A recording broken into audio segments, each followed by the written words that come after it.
tonight. Recent polls suggest that a plurality of New Yorkers favor allowing the controversial natural gas drilling process that is known as hydraulic fracturing, or what we call hydrofracking, in the Marcellus Shale. However, residents are very nearly split in this state on the issue, with many still unsure if it should be allowed at all. The Department of Environmental Conservation scheduled a series of public hearings next month, but opponents of the plan are not waiting to voice their concerns. Today, we had scientists and health experts at the state capitol. They were there to express their opposition to fracking. We are joined today by two folks who were actually at that event. They are Dr. Larissa Durska, a pediatrician from Sullivan County and advocate for children's health.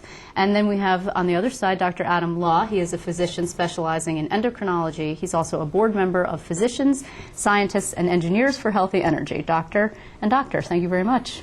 I'm sorry that I mangled your name. I knew I would do it. Okay, so what we have today, the reason why this is particularly important is because the governor has said we will make a decision on fracking based on science, right? I mean, that's what this is about. That's exactly what it's about. And you are concerned that the science is not sufficient. Exactly. In particular, the science of how this affects human health. The lengthy report put out by the DEC, the Environmental Impact Statement, is about 1,500 pages long. It's riveting, yes. It's riveting, yes, and it's a challenge to read, and I've read chunks of it, but I've used a method using some software to look at the occurrences of words of interest. For example, the word physician appears in it 0 times. In addition, the word mitigation 582 times. I've checked them all out, and there's nothing there about mitigating health effects. There is no mention of pediatrics or of children. There's no mention of nurses. There's 5 mentions of hospitals. I was very pleased with that. 4 of them are in economic analyses of hospitals as employers. So clearly this is a document that hasn't consulted with real physicians, healthcare providers, or health administrators. Okay. Dr. Durska, I don't want to scare people unnecessarily, right? But we're talking about some serious potential health issues, particularly, I believe, and this is your area of specialty, where it has to do with the development of kids. Is that right? That's correct. And as Adam pointed out, the document doesn't address vulnerable populations, specifically children, pregnancies, women in various stages of gestation. These are all important populations. The elderly, people who are compromised because they have other immune diseases, people who are poor. These are all vulnerable populations, and those people specifically need to be addressed with this SGEIS. And the tool that we're suggesting be used is a health impact assessment. Oh, okay, so before we even get there, I mean, first you have to establish a baseline of what the health is in the areas that would be impacted by the drilling, and then subsequently you have a way, just like you would get a baseline mammogram or a baseline whatever kind of medical test, so you can see what the change is over time, right? And then you would mitigate it, right, which is the word in the study. It's basically what you're concerned about mostly is the chemicals that are in the fracking water. Is that the main concern, or is it actually considerably larger than that? It's very large. It's the water that could potentially be contaminated. It could be from spills. It could be from pathways that we haven't explored as yet. Our air contamination is one of the largest concerns that we have. We already are in a non-attainment area for ozone, and you can imagine what all of the hydrofracking, the whole process includes compressor stations, pipelines, producing areas, staging areas. These are all involving truck traffic, that have a tremendous amount of diesel production. So all of this is going to contribute to health impacts, and those have not been addressed. Right. So the other problem that you've identified here, and what you've asked the governor and the DEC and the DOH to do, is to conduct this baseline assessment of what the medical impacts might be in public health, and they've said no, which I don't really understand. Can you illuminate that, either of you? Well, what we did ask for, first the EPA requested 2 years ago that the Department of Health become a co-lead agency for the SGEIS, with the implication that they would do public health assessments. That wasn't done. About 6 months ago, a number of physicians, a large group of physicians, including American Academy of Pediatrics and other agencies, other organizations, sent a letter to the Department of Health, to the Commissioner, Dr. Shah, asking specifically, again, for co-lead agency status because we felt that human health impacts were inadequately addressed in the first SGIS. The reply was, well, we can't be co-lead agency. That, in my opinion, is not exactly true because DOH has been a lead agency or co-lead agency on other issues. They cited a legal technicality. Correct. Okay. Correct. And then they didn't want to do the health impact assessment because they felt everything was covered. And then we looked at this SGIS that came out in September, and it in fact did not cover human health impacts. Okay, when you talk about, Dr. Law, when you guys talk about the need to establish this baseline, you're also saying that 90 days, which is the public comment period that has been set at this point by the DEC, is not sufficient. It sounds to me, what you guys are describing in this letter and in the press materials, rather lengthy. Can you actually do it in 180 days? How long would it take? I don't think that we're talking about the health impact assessment being done in 180 days. We're talking about essentially the screening process, which needs to be done in order to demonstrate the need and requirement for this health impact assessment. In other words, let's hear from all the physicians in New York State.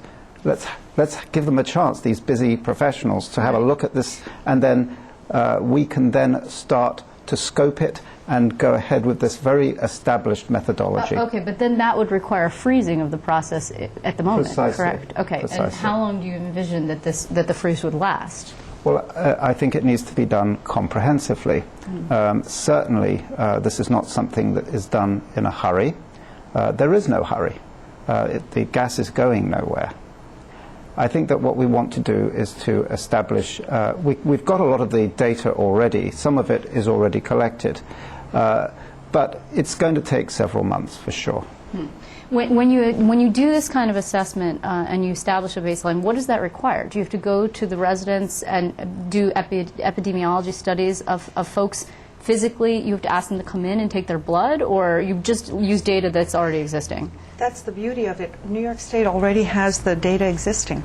So the baseline is set.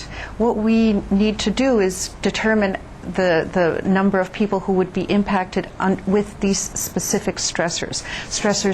Of air contamination, water contamination, noise, air pollution, accidents, socioeconomic issues that are likely to impact them, psychological issues.